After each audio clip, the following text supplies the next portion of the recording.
ಗೆಳೆಯರೇ, ನಮಸ್ಕಾರ. ಇಂದಿನ ವಿಶೇಷ ಕಾರ್ಯಕ್ರಮಕ್ಕೆ ನಿಮಗೆ ಸ್ವಾಗತ ಮತ್ತು ಸುಸ್ವಾಗತ. ಇಂದಿನ ಕಾರ್ಯಕ್ರಮದ ಶೀರ್ಷಿಕೆ ಶಿಕ್ಷಣಕ್ಕೂ ಒಂದು ಬಜೆಟ್. ಬಜೆಟ್ ಅಂತಕ್ಕಂಥ ಹೆಸರನ್ನು ನಾವೆಲ್ಲ ಆಗಾಗ ಪೇಪರ್ಗಳಲ್ಲಿ ಮತ್ತು ಟಿ ವಿಗಳಲ್ಲಿ ಕೇಳುತ್ತಾ ಇರುತ್ತೇವೆ. ಈ ಬಜೆಟ್ ಅಂತಕ್ಕಂಥದ್ದನ್ನು ಮಂಡಿಸುವ ಒಂದು ಸಂಪ್ರದಾಯ ಬ್ರಿಟಿಷರಿಂದ ಇದು ಆರಂಭವಾಯಿತು. ಬ್ರಿಟಿಷರು ಈ ಒಂದು ಬಜೆಟನ್ನು ಸಾಯಂಕಾಲದ ಹೊತ್ತಿನಲ್ಲಿ 6 ಅಥವಾ 7 ಗಂಟೆ ಸುಮಾರಿಗೆ ಈ ಒಂದು ಬಜೆಟನ್ನು ಮಂಡಿಸ್ತಿದ್ದರು. ಅದೇ ಒಂದು ಪದ್ಧತಿಯನ್ನು ಭಾರತ ದೇಶದಲ್ಲಿ ಬಹಳಷ್ಟು ವರ್ಷಗಳವರೆಗೆ ಆ ಪದ್ಧತಿಯನ್ನು ಅನುಸರಿಸಿಕೊಂಡು ಬಂದಿದ್ದರು. ಆದರೆ ಇತ್ತೀಚಿನ ಸರ್ಕಾರಗಳು ಅದನ್ನು ಬದಲಾವಣೆ ಮಾಡಿ ಸಾಯಂಕಾಲದಿಂದ ಅದನ್ನು ಬೆಳಗಿನ ಹೊತ್ತಿನಲ್ಲಿ ಈ ಬಜೆಟನ್ನು ಮಂಡಿಸಲು ಆರಂಭಿಸಿದ್ದಾರೆ. ಕೇಂದ್ರೀಯ ಬಜೆಟ್ ಆಗಲಿ ಅಥವಾ ರಾಜ್ಯಗಳ ಬಜೆಟ್ಗಳು ದಿನದ ಹೊತ್ತಿನಲ್ಲಿ ಅದನ್ನು ಪ್ರೆಸೆಂಟ್ ಮಾಡುತ್ತಿದ್ದಾರೆ. ಬಜೆಟ್ ಅಂತಕ್ಕಂಥದ್ದು ಇದು ಒಂದು ಇಂಗ್ಲೀಷ್ ಶಬ್ದ. ಕನ್ನಡದಲ್ಲಿ ಇದನ್ನು ಆಯವ್ಯಯ ಪಟ್ಟಿ ಎಂದು ಕರೀತಾರೆ. ಆಯ ಮತ್ತು ವ್ಯಯ. ಆಯ ಖರ್ಚು ವ್ಯಯ ಅಂದರೆ ಖರ್ಚು, ಆಯ ಅಂದರೆ ಇನ್ಕಮ್. ಆಯವ್ಯಯಗಳ ಪಟ್ಟಿಯೇ ಇದೊಂದು ಬಜೆಟ್. ಕೇಂದ್ರ ಸರ್ಕಾರವೇ ಆಗಲಿ ಅಥವಾ ರಾಜ್ಯ ಸರ್ಕಾರಗಳೇ ಆಗಲಿ, ಅವು ತಮ್ಮ ಯೋಜನೆಗಳನ್ನು ವ್ಯಕ್ತಪಡಿಸ್ತಕ್ಕಂತಹ ಈ ಒಂದು ಪಟ್ಟಿಯೇ ಬಜೆಟ್. ಬಜೆಟಿನ ಮುಖಾಂತರ ತಮ್ಮ ಮುಂದಿನ ಯೋಜನೆಗಳು ಮುಂತಾದವುಗಳನ್ನು ಬಜೆಟಿನ ಮೂಲಕ ಅವು ವ್ಯಕ್ತಪಡಿಸುತ್ತಿರುತ್ತವೆ. ಇನ್ನು ನಮ್ಮ ಮುಖ್ಯವಾದ ವಿಷಯ, it is budget for the education. ಎಜುಕೇಷನ್ಗೆ ಬಜೆಟು ಅಂತಕ್ಕಂಥದ್ದು ನಮ್ಮ ಭಾರತದಲ್ಲಿ ಇಲ್ಲ. ನಮ್ಮ ಭಾರತದಲ್ಲಿ ರೈಲ್ವೆ ಬಜೆಟ್, ಡಿಫೆನ್ಸ್ ಬಜೆಟ್, ಹೀಗೆ ಕೆಲವು ವಿಭಾಗಗಳಲ್ಲಿ ಈ ಬಜೆಟ್ಗಳನ್ನು ಮಂಡಿಸ್ತಾರೆ. ಆದರೆ ಶಿಕ್ಷಣಕ್ಕೆ ಈ ಒಂದು ಬಜೆಟು ಇಲ್ಲ. ಬೇರೆ ದೇಶಗಳಿಗೆ ನಾವು ಕಂಪೇರ್ ಮಾಡಿ ನೋಡಿದಂಥ ಒಂದು ಸಂದರ್ಭದಲ್ಲಿ ಆ ದೇಶಗಳಲ್ಲಿ ಕೆಲವು ರಾಷ್ಟ್ರಗಳಲ್ಲಿ ಬಜೆಟ್ಗಾಗಿ ಸಪ್ರೇಟ್ ಆಗಿ ಒಂದು ಫಂಡ್ಸನ್ನು ಅಲೋಕೇಟ್ ಮಾಡಿ ಅದಕ್ಕಾಗಿ ಮಾತ್ರ, ಶಿಕ್ಷಣಕ್ಕಾಗಿ ಮಾತ್ರ ಮತ್ತು ಶಿಕ್ಷಣಕ್ಕೆ ಹೆಚ್ಚಿನ ಆದ್ಯತೆಯನ್ನು ಕೊಟ್ಟು ಬೇರೆ ಇನ್ಫ್ರಾಸ್ಟ್ರಕ್ಚರ್ ಮುಂತಾದವುಗಳಿಗೆ ಹೆಚ್ಚಿನ ಆದ್ಯತೆಯನ್ನು ಕೊಡದೆ ಅವರು ಈ ಒಂದು ಶಿಕ್ಷಣ ವ್ಯವಸ್ಥೆಗೆ, ಶಿಕ್ಷಣಕ್ಕಾಗಿ ಹೆಚ್ಚಿನ ಆದ್ಯತೆಯನ್ನು ಕೊಟ್ಟು ಅಲ್ಲಿ ಒಂದು ಸಪರೇಟ್ ಬಜೆಟನ್ನು ಮಾಡ್ತಾರೆ. ಅದರ್ವೈಸ್ ಅ ಹ್ಯೂಜ್ ಅಮೌಂಟನ್ನು ಶಿಕ್ಷಣಕ್ಕಾಗಿ ಮಾತ್ರ ಮೀಸಲಿಡುತ್ತಾರೆ. ಆದರೆ ನಮ್ಮ ದೇಶದಲ್ಲಿ ಈ ರೀತಿಯ ಒಂದು ಪರಿಸ್ಥಿತಿ ಇಲ್ಲ. ನಮ್ಮಲ್ಲಿ ಶಿಕ್ಷಣಕ್ಕಾಗಿ some amount is earmarked for education purpose. 30 ಕೋಟಿ, 40, 45 ಕೋಟಿ ಈ ರೀತಿ ಒಂದು ಫಂಡನ್ನು ಶಿಕ್ಷಣಕ್ಕಾಗಿ ಅಲೋಕೇಟ್ ಮಾಡಿ ಇಡುತ್ತಾರೆ. ಬೇರೆ ರಾಷ್ಟ್ರಗಳು, ಫಾರ್ ಎಕ್ಸಾಂಪಲ್ ನ್ಯೂಜಿಲ್ಯಾಂಡ್, ಫಿನ್ಲ್ಯಾಂಡ್ ಆಗ್ಬೋದು, ಕೆನಡಾದಲ್ಲಿ ಆಗ್ಬೋದು, Singapore or Hong Kong, to name a few countries. ಈ ಒಂದು ರಾಷ್ಟ್ರಗಳಲ್ಲಿ ಈ ಸಪ್ರೇಟ್ ಅಲೋಕೇಶನ್ ಮಾಡಿ ಶಿಕ್ಷಣಕ್ಕೆ ಮತ್ತು ಶಿಕ್ಷಕರಿಗೆ ಹೆಚ್ಚಿನ ಆದ್ಯತೆಯನ್ನು ಕೊಟ್ಟು ಒಳ್ಳೆಯ ವಿದ್ಯಾರ್ಥಿಗಳನ್ನು, ಒಳ್ಳೆಯ ನಾಗರಿಕರನ್ನು ರೂಪಿಸಲು ಬಹಳಷ್ಟು ಪ್ರಯತ್ನಿಸಿ ಆ ಒಂದು ನಿಟ್ಟಿನಲ್ಲಿ ಅವರು ಸಫಲ ಕೂಡ ಆಗಿದ್ದಾರೆ, ಯಶಸ್ವಿಯಾಗಿದ್ದಾರೆ. ಅದರಲ್ಲಿ ಯಾವುದೇ ರೀತಿಯ ಸಂದೇಹಗಳಿಲ್ಲ.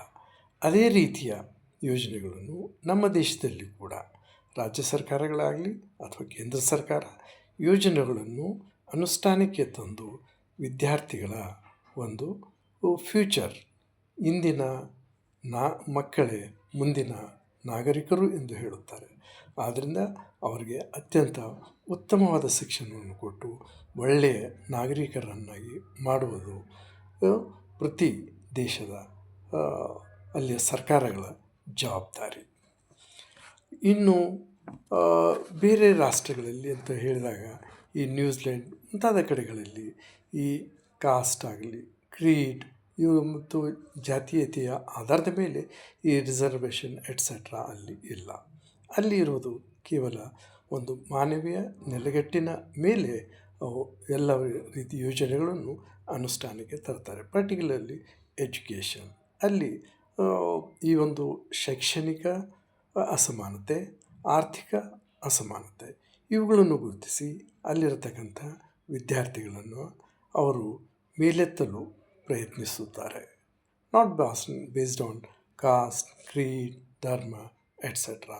ಮತ್ತು ಅದರಲ್ಲಿ ಬಹಳಷ್ಟು ಯಶಸ್ವಿ ಆಗಿವೆ. ಹಾಗೆ ನಮ್ಮ ದೇಶದಲ್ಲಿಯೂ ಕೂಡ ಬೇಸ್ಡ್ ಆನ್ ಅಸಮಾನತೆ ಇದನ್ನು ನೋಡಿಕೊಂಡು ಯಾವ ವ್ಯಕ್ತಿಗಳು ಅತ್ಯಂತ ಹಿಂದುಳಿದಿದ್ದಾರೆ, ಶೈಕ್ಷಣಿಕವಾಗಿ, ಆರ್ಥಿಕವಾಗಿ ಹಿಂದುಳಿದಿದ್ದಾರೆ, ಅವರನ್ನು ಗುರುತಿಸಿ ಅವರನ್ನು ಮೇಲೆತ್ತಲು ಪ್ರಯತ್ನಿಸಬೇಕು. ಇನ್ನು ಶೈಕ್ಷಣಿಕ ಗುಣಮಟ್ಟದ ವಿಚಾರವಾಗಿ ನಮ್ಮ ದೇಶದಲ್ಲಿ ತೆಗೆದುಕೊಂಡ ಸಂದರ್ಭದಲ್ಲಿ ಕೆಲವು ರಾಜ್ಯಗಳು ಮಾತ್ರ ಇದರಲ್ಲಿ ಒಂದು ಯಶಸ್ಸನ್ನು ಕಂಡಿವೆ. ಅದರಲ್ಲಿ ಮುಖ್ಯವಾಗಿ ಬರ್ತಕ್ಕಂಥವು ಕೇರಳ. ಇದು ಒಂದು ಅಗ್ರಸ್ಥಾನದಲ್ಲಿದೆ. ಮತ್ತು ಕೇರಳದ ನಂತರ ಬರ್ತಕ್ಕಂಥದ್ದು ಹಿಮಾಚಲ ಪ್ರದೇಶ. ಅದಾದ ನಂತರ ಡೆಲ್ಲಿ. ಬಹಳಷ್ಟು ಉತ್ತಮವಾದ ಪರ್ಫಾರ್ಮೆನ್ಸನ್ನು ಡೆಲ್ಲಿಯ ಸರ್ಕಾರಿ ಶಾಲೆಗಳು ಮಾಡಿವೆ. ಅಲ್ಲಿರತಕ್ಕಂಥ ಬಹಳಷ್ಟು ಪ್ರೈವೇಟ್ ಶಾಲೆಯ ವಿದ್ಯಾರ್ಥಿಗಳು ಪ್ರೈವೇಟ್ ಶಾಲೆಗಳನ್ನು ಬಿಟ್ಟು ಈ ಗೌರ್ಮೆಂಟ್ ಶಾಲೆಗಳನ್ನು ಸೇರಿರ್ತಕ್ಕಂಥ ನಿದರ್ಶನಗಳು ಕೂಡ ಇದೆ. ಆ ನಿಟ್ಟಿನಲ್ಲಿ ಎಲ್ಲ ರಾಜ್ಯಗಳಲ್ಲಿಯೂ ಕೂಡ ಆ ರೀತಿಯ ಒಂದು ಬದಲಾವಣೆಗಳು ಆಗಬೇಕು. ಇನ್ನು ನಾವು ಕರ್ನಾಟಕಕ್ಕೆ ಬರೋದಾದರೆ, ಕರ್ನಾಟಕದಲ್ಲಿ ಭಾಳಷ್ಟು ಪ್ರಯತ್ನಗಳು ನಡೀತವೇ ಇದೆ. ಆದರೆ ಏನು ಎಕ್ಸ್ಪೆಕ್ಟೆಡ್ ಪರ್ಫಾರ್ಮೆನ್ಸ್ ಅದನ್ನು ರೀಚ್ ಮಾಡಲಿಕ್ಕೆ ಈ ಕರ್ನಾಟಕ ಸರ್ಕಾರ ವಿಫಲವಾಗಿದೆ. ಆದರೂ ಕೂಡ ಇಲ್ಲಿ ಮೇನ್ ಥಿಂಗ್ ಇನ್ಫ್ರಾಸ್ಟ್ರಕ್ಚರ್ ಪ್ರತಿ ವರ್ಷ ಇಷ್ಟು ಫಂಡ್ಸ್ ಅಂತ ಹೇಳಿ ಆಗ್ತಾರೆ. That is not sufficient. ಅದರಿಂದ ಅದು ಅಷ್ಟು ಯಶಸ್ಸು ಯೋಜನೆಗಳು ಅಷ್ಟು ಯಶಸ್ಸು ಕಾಣುತ್ತಿಲ್ಲ. ಇಲ್ಲಿ ಒಂದು ಉತ್ತಮವಾದಂಥ ಶಾಲೆ ಕಟ್ಟಡಗಳು, ಫಾರ್ ಎಕ್ಸಾಂಪಲ್ ಉತ್ತರ ಕನ್ನಡ, ದಕ್ಷಿಣ ಕನ್ನಡಗಳಲ್ಲಿ ಅಗಾಧ ಪ್ರಮಾಣದ ಒಂದು ಮಳೆ ಬೀಳೋದ್ರಿಂದ ಅಲ್ಲಿ ಒಂದು ಶಾಲಾ ಕಟ್ಟಡಗಳು ಶಿಥಿಲಾವಸ್ಥೆಯಲ್ಲಿ ಸೇರಿವೆ. ಈ ರೀತಿಯ ಕಟ್ಟಡಗಳನ್ನು ಕಟ್ಟುವ ಬದಲು ಸರ್ವ ಋತು ಎಲ್ಲ ಕಾಲದಲ್ಲಿ, ಮಳೆಗಾಲ ಆಗಲಿ, ಬೇಸಿಗೆ, ಚಳಿಗಾಲ ಅಥವಾ ಎಲ್ಲ ಒಂದು ಹವಾಮಾನಕ್ಕೆ ಹೊಂದಿಕೆಯಾಗತಕ್ಕಂಥ ಉತ್ತಮ ಕಟ್ಟಡಗಳನ್ನು ನಿರ್ಮಾಣ ಮಾಡುವ ಅವಶ್ಯಕತೆ ಇದೆ.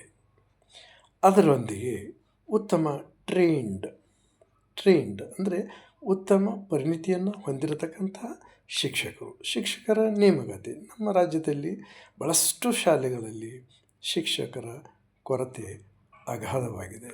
65,000 to 70,000 ಶಿಕ್ಷಕರ ಒಂದು ಕೊರತೆ ಇದೆ. ಕೆಲವು ಕಡೆಗಳಲ್ಲಿ ಈ ಒಂದು ಶಿಕ್ಷಕರು 2 ಕ್ಲಾಸಸ್ಗಳನ್ನು, ವರ್ಗಗಳನ್ನು ಒಬ್ಬೊಬ್ಬ ಶಿಕ್ಷಕರು ನಿಭಾಯಿಸುತ್ತಿದ್ದಾರೆ. ಈ ರೀತಿಯ ಒಂದು ಸೌಲಭ್ಯಗಳು it is not good. That is not at all sufficient. ಒಬ್ಬೊಬ್ಬ ಶಿಕ್ಷಕ 2-3 ವರ್ಗಗಳನ್ನು ನಿಭಾಯಿಸೋದು ಬಹಳಷ್ಟು ಕಷ್ಟ. ಆದ್ದರಿಂದ ಉತ್ತಮ ಶಿಕ್ಷಕರನ್ನು, ಟ್ರೈನ್ಡ್ ಶಿಕ್ಷಕರನ್ನು ನಿಯೋಜಿಸಿ ಅವರು ಎಲ್ಲ ಪ್ರತಿ ಶಾಲೆಗೆ ಉತ್ತಮವಾದ ಶಿಕ್ಷಕರ ಅವಶ್ಯಕತೆ ಇದೆ. ಮತ್ತು ಅದರೊಂದಿಗೆ ಮಕ್ಕಳಿಗೆ, ವಿದ್ಯಾರ್ಥಿಗಳಿಗೆ ಶಾಲೆಗೆ ಹೋಗಿ ಬರಲಿಕ್ಕೆ ಮುಂಚೆ ಇದ್ದಂಥ ಒಂದು ಸೈಕಲ್ನ ಒಂದು ಪದ್ಧತಿ, ಫ್ರೀ ಸೈಕಲನ್ನು ಕೊಡ್ತಿದ್ದರು. ಅದನ್ನು ಕೆಲವು ಸರ್ಕಾರಗಳು ಅಥವಾ ತೀರ ಇತ್ತೀಚೆಗೆ ಅವುಗಳನ್ನು ಹಿಂಪಡೆಯಲಾಗಿದೆ. ಆ ಯೋಜನೆಯನ್ನು ಹಿಂಪಡೆಯಲಾಗಿದೆ. ಅದನ್ನು ಮತ್ತೆ ಮರು ಜಾರಿಗೆ ತರಬೇಕು. ಬಿಸಿ ಊಟದ ಒಂದು ವ್ಯವಸ್ಥೆ, ಪೌಷ್ಟಿಕ ಆಹಾರದ ವ್ಯವಸ್ಥೆಗಳನ್ನು ಶಾಲೆಗಳು ಮಾಡಬೇಕು. ಭಾಳಷ್ಟು ಬಡ ಮಕ್ಕಳು ಶೂಸ್ ಇಲ್ಲದೆ, ಚಪ್ಪಲಿಗಳಿಲ್ಲದೆ ಶಾಲೆಗಳಿಗೆ ಬರ್ತಿರ್ತಾರೆ. ಅದು ಕೂಡದು ಅವರಿಗೆ ಉತ್ತಮವಾದಂತಹ ಶೂಸ್, ಸಾಕ್ಸ್, ಯೂನಿಫಾರ್ಮ್ಸ್ ಎಲ್ಲವನ್ನು ಆ ಮಕ್ಕಳಿಗೆ ಒದಗಿಸ್ಕೊಳ್ಬೇಕು. ಇದರ ಜೊತೆಗೆ ಶಾಲೆಗಳಲ್ಲಿ ಅಥವಾ ಕಾಲೇಜುಗಳಲ್ಲಿ ಉತ್ತಮವಾದಂಥ ಲ್ಯಾಬೊರೇಟರೀಸ್ಗಳ ವ್ಯವಸ್ಥೆ ಆಗಬೇಕು. ಆಗಲೇ ಹೇಳಿರುವ ಹಾಗೆ ಒಂದು ಇಂದಿನ ವಿದ್ಯಾರ್ಥಿಗಳೇ ಮುಂದಿನ ನಾಗರಿಕರು. ಉತ್ತಮವಾದ ಪ್ರಜೆಗಳನ್ನು ರೆಡಿ ಮಾಡುವುದರಲ್ಲಿ, ಸಿದ್ಧಪಡಿಸುವುದರಲ್ಲಿ ಶಿಕ್ಷಕರ ಪಾತ್ರ ಅಗಾಧ ಮತ್ತು ಶಿಕ್ಷಣದ ಅವಶ್ಯಕತೆ ಇರಲಿ. ಇದೊಂದು ಮೂಲಭೂತವಾದಂಥ ಹಕ್ಕು. ಅದರಿಂದ ಪ್ರತಿಯೊಬ್ಬರಿಗೂ ಒಂದು ಉತ್ತಮ ಶೈಕ್ಷಣಿಕ ಸೌಲಭ್ಯಗಳು ಸರ್ಕಾರಗಳು ಮಾಡಲೇಬೇಕು. ಆದ್ದರಿಂದ ಸರ್ಕಾರಗಳು ಕೂಡಲೇ ಅದಕ್ಕೆ ಸಪ್ರೇಟ್ ಒಂದು ಬಜೆಟನ್ನು, ಆಯವ್ಯಯ ಪಟ್ಟಿಯನ್ನು, ಶಿಕ್ಷಣಕ್ಕಾಗಿ ಒಂದು ಆಯವ್ಯಯ ಪಟ್ಟಿಯನ್ನು ಬಿಡುಗಡೆ ಮಾಡಿ ಈ ಉತ್ತಮ ಶಾಲಾ ಶಿಕ್ಷಣ ಮತ್ತು ಶಿಕ್ಷಣದ ಗುಣಮಟ್ಟವನ್ನು ಸುಧಾರಿಸುವಲ್ಲಿ ಸರ್ಕಾರಗಳು ಕ್ರಮ ಕೈಗೊಳ್ಳಬೇಕು. ಗೆಳೆಯರೇ, ಇದಾಗಿತ್ತು ಇಂದಿನ ವಿಶೇಷ ಕಾರ್ಯಕ್ರಮ. ಮತ್ತೆ ನಿಮ್ಮನ್ನು ಭೇಟಿಯಾಗುತ್ತೇನೆ. ಅಲ್ಲಿಯವರೆಗೆ ನಮಸ್ಕಾರ.